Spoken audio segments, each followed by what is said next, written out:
Not long ago I made a new aquarium for my Blue Dream shrimp. They got a massive upgrade and some fishy friends. And that means I'm now left with our old tank. Now this thing has obviously seen better days and it's easy to think that this is just trash.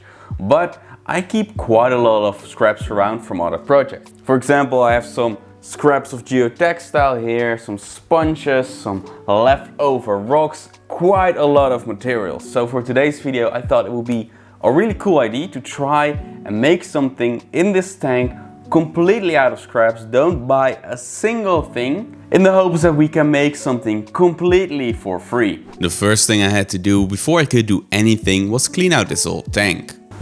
Alright, this thing is now clean and ready to go, so now it's time to come up with a cool layout for this thing. Now while looking for scraps for this project, I found this old pump. Now this thing might be too powerful for this tank, but we're gonna find out in a minute. And my plan with this was, if I attach some tubing and then install it in a corner, we can maybe make a little stream down to the other end. So I was looking for some materials I could use for that, and then I came across my collection of scrap pieces of slate, which is perfect for a little stream. Yeah, I'm just gonna mess around a little bit and try to figure out what I want to create in this thing. With the idea of a stream in mind, I started out by designing the ending where the stream falls into a little puddle. And I'm going to make the edges of this puddle out of lava rock.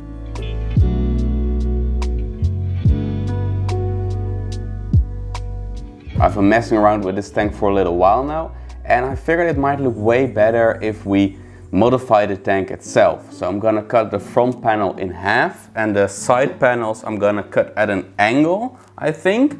And that will give us a way more open view of the tank, and I think that will look really good with the stream in there. Cutting glass is pretty straightforward, but you do need to be careful. It's best to cut the glass before attaching it together, but since this tank was already assembled, I thought I'd try to cut it as is. This did work pretty well for the most part, but on the last panel I messed up.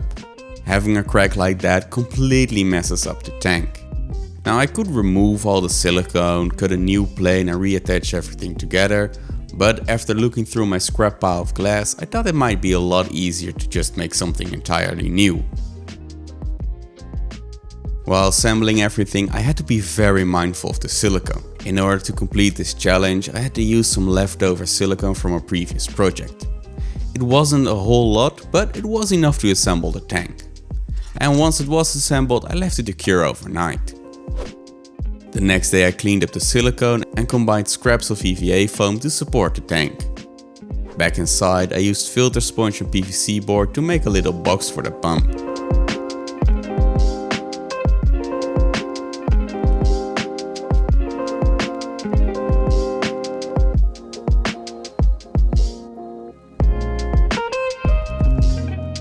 Now the best way to secure this unit to the tank is actually to silicone it in place. But when I made this tank, I already ran out of my leftover silicone.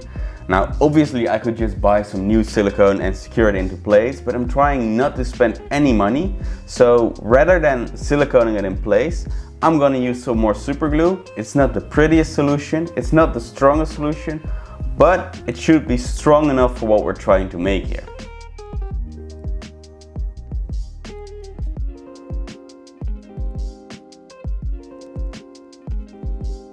With a pump in place, it's time to start messing around with the lava rock again. And I used some more filter sponge to keep the rocks somewhat in place while I was fine-tuning their location. Once I found something I'm happy with, I locked them together with some more super glue. And to make the land behind the rocks, I'm first adding a really thick layer of leca.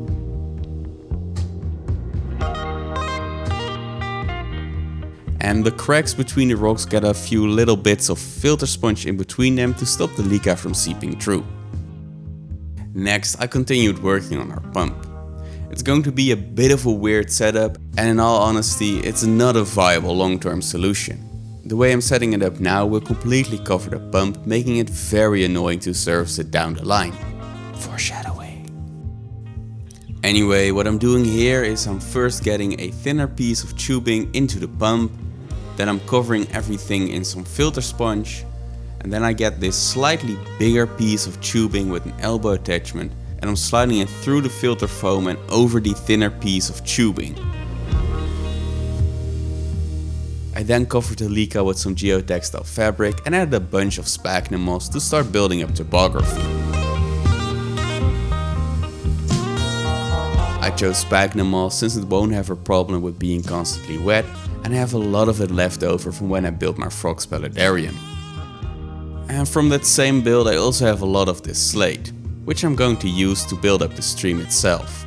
I began at the lowest point and then slowly worked my way up.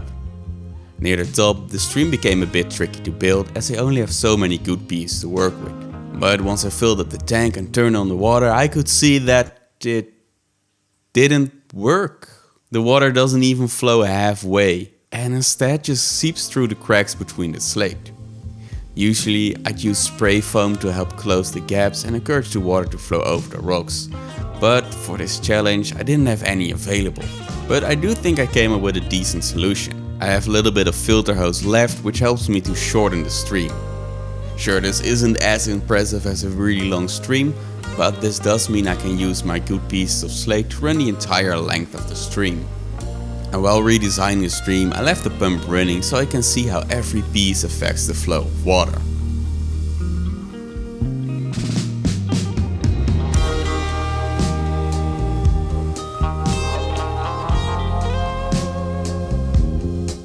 Now it's beginning to look pretty good, but let's bring it to life with some plants. Deciding which plants I can and cannot use for this challenge is a bit tricky, but I think it's fair to use the plants that have already been in the setup before or have been bought for a specific project where I ended up not using the entire plant.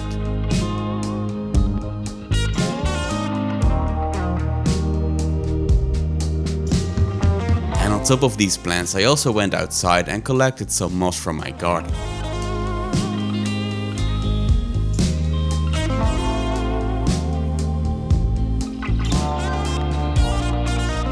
As a final touch I added some black gravel to the water area, and with that I can turn on the pump for the beauty shots. The pump stopped working.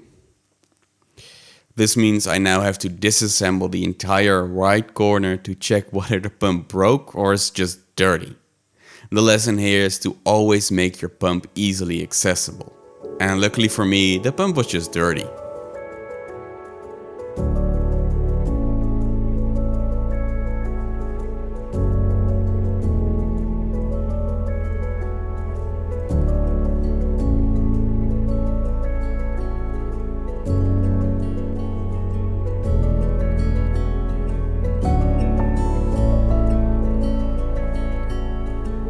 And there you have it, a tank entirely made out of scraps.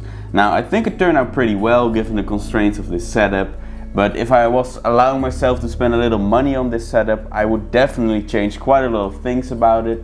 But you know, I think it turned out pretty well. I think it looks really cool. But I'm curious to hear what you guys think. Let me know down in the comments. And if you're wondering what I could do if I do allow myself to spend a little money and see where most of these scraps come from, I recommend you watch this video next to see me build a Terrarium for my frogs. I'll see ya there.